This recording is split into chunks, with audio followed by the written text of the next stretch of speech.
ಅರ್ಜುನ ಉವಾಚ ಅಥ ಕೇನ ಪ್ರಯುಕ್ತೋಯಂ ಪಾಪಂ ಚರತಿ ಪೂರುಷಃ ಅನಿಚ್ಛನ್ನಪಿ ವಾರ್ಷ್ಣೇಯ ಬಲಾದಿವ ನಿಯೋಜಿತಃ.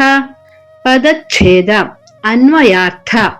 ಅರ್ಜುನ ಉವಾಚ, ಅರ್ಜುನ ಹೇಳಿದನು, ವಾರ್ಷ್ಣೇಯ, ಎಲೈ ಶ್ರೀಕೃಷ್ಣ, ಅಥ ಹಾಗಾದರೆ, ಅಯಂ ಈ, ಪೂರುಷಃ ಪುರುಷನು, ಬಲಾತ್ ಬಲಾತ್ಕಾರದಿಂದ, ನಿಯೋಜಿತಃ ತೊಡಗಿಸಲ್ಪಟ್ಟವನ, ಇವ ಪ್ರಕಾರ, ಅನಿಚ್ಛನ್ ಇಚ್ಛಿಸದೇ ಇದ್ದರೂ, ಅಪಿ ಸಹ, ಕೇನ ಯಾವುದರಿಂದ, ಪ್ರಯುಕ್ತಃ ಪ್ರೇರೇಪಿಸಲ್ಪಟ್ಟು, ಪಾಪಂ ಪಾಪದ, ಚರತಿ ಆಚರಣೆ ಮಾಡುತ್ತಾನೆ.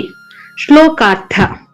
ಅರ್ಜುನನು ಹೇಳಿದನು, ಎಲೈ ಕೃಷ್ಣ, ಹಾಗಾದರೆ ಈ ಪುರುಷನು ತಾನು ಇಚ್ಛಿಸದೇ ಇದ್ದರೂ ಸಹ ಯಾವುದರಿಂದ ಪ್ರೇರಿತನಾಗಿ ಬಲವಂತವಾಗಿ ಸೆಳೆಯಲ್ಪಟ್ಟಂತೆ ಪಾಪವನ್ನು ಮಾಡುತ್ತಾನೆ. ಹರಿ ಓಂ.